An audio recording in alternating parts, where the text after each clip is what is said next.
Hi guys, it's Hopeful Monster here. This is my daughter Kiki. So I always look like a mess. I don't have time to put makeup or anything like that.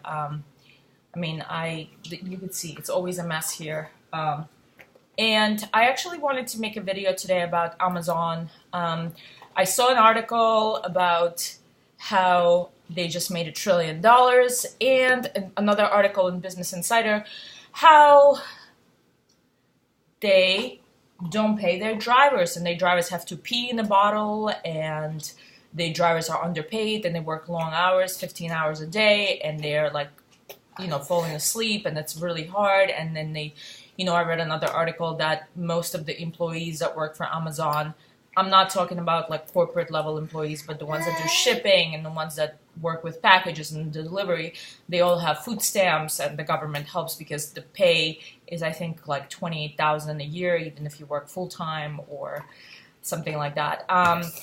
And people were saying, well, this was on LinkedIn, and Bernie Sanders, he said, like, we should charge Amazon because the government shouldn't be supporting employees if they're making so much money.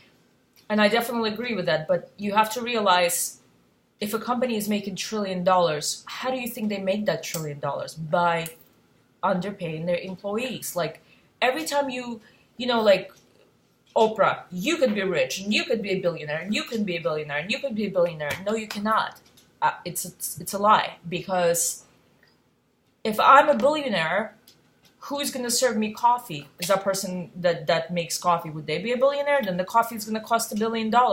So people become rich, yes, because they're smart, because they're innovative, but also because they underpay or they overcharge, they get a big margin. That's business. When you order stuff from China and you order it for 1 cent and you sell it for $10, that's business, and you pay the employees 1 cent. You pay the employees a cent an hour in China, and the employees are committing suicide, and they're underpaid, and they work 12, and somebody who's on the top makes $1 trillion. That's business. You cannot have rich people without having poor people. It's like, if a company would pay a fair wage, and the company would pay employment benefits, and the company would pay health insurance and 401k and maternity leave, they're not going to be rich. They're going to be a middle-class company, because that's how it is. And that's where I feel like it's 1 + 1. And when people would say, they're like, oh, I'm rich, I made it. No, you made it because you bought cheap. It's okay. Sorry. You made it because you bought cheap stuff in China. You repackaged it, and you sold it for 1,000% margin. So it's kind of like, I know it's business, but it's basically taking advantage of weak spots. It's taking advantage of people who don't have education. Sorry.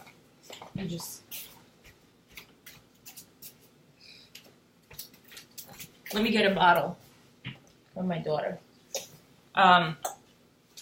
That's how you make business. It's making money on somebody who cannot a better job, and you underpay them, and you take advantage of that. That's partially as business. I'm not talking about maybe like service business, like when you teach piano or you're a teacher, where this is a little bit different, because you are, you charge for your services, but you create value. You didn't find something cheaper and you trying to make a margin on it. I mean, if you see the Shark Tank, the show, they always say, how much did you pay to make it? What's the margin? Because they calculate, they're like, okay, if it took you $1 to make it and you sell it for $20, that's pretty good. You're making $19. That's awesome. But I'm just saying, if we lived in a fair world, we wouldn't have such rich people, and we would have more middle class sort of companies, where things would be, you wouldn't have like really, really wealthy people and really, really poor. So that's how Amazon makes $1 trillion, by underpaying people. And somebody was saying, well, the company, because the Amazon, the drivers that they hire, they're not directly work for Amazon, but they work for third party companies. And once again, they're like, well, that third party companies should pay more to employees. But why do you think Amazon doesn't hire drivers directly? Why do you think they hire drivers from third-party companies? So they can pay less. Why do you think banks hire contractors? through a third-party company, so they can pay less. It really comes to the big player, and if you think how Amazon is so successful by being creative and by creating something new, but two, by underpaying and making money on someone else. That's business. So, so Jeff Bezos, if he wants to be more fair, he's not going to be more rich. He's not going to be that rich. He's not going to be a trillionaire, and they're not going to make $1 trillion, but they will be fair. So, so we have to figure out for our society, do we want to be fair? If we're going to be fair, then maybe we're not going to have people that have 22 cars or home here and here and here and here.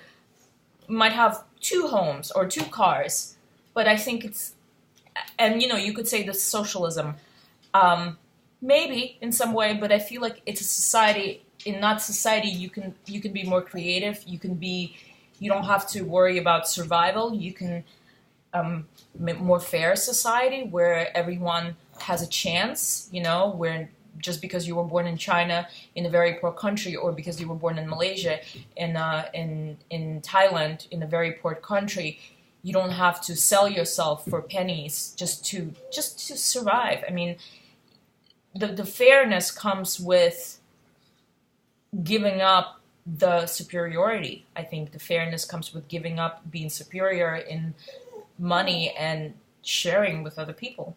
So yeah, so Amazon is terrible. I mean, come on, guys. I want you to pay.